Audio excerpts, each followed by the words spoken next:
kälter wird, kommen viele seiner Körperfunktionen zum Stillstand.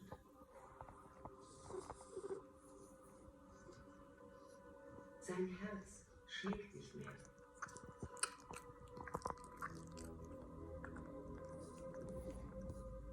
Allem Anschein nach ist er erfroren.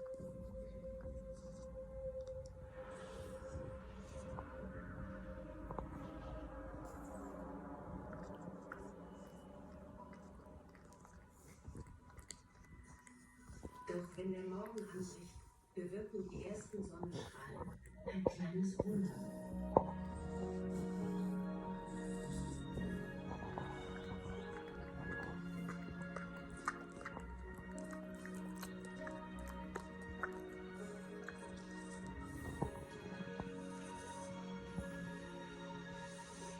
Die Temperaturen steigen über den Gefrierpunkt und das Herz des Frosches schlägt wieder.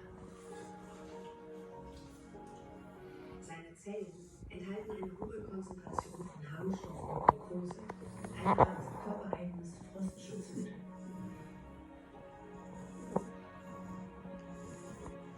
In diesem todesähnlichen Zustand kann er wochenlang überleben.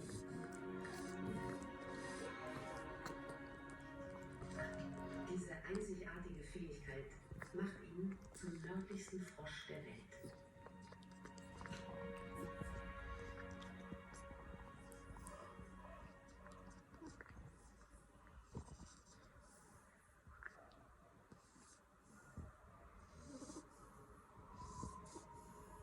Mit Fortschreiten des Winters werden die Nächte noch länger.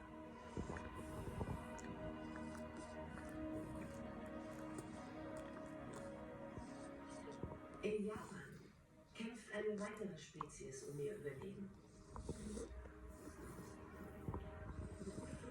Makaken verbringen Stunden in dieser heißen Quelle.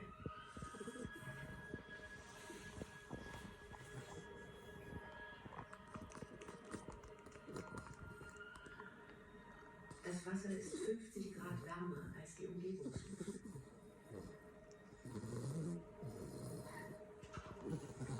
Die ideale Entspannung, bevor sie zum Schlafen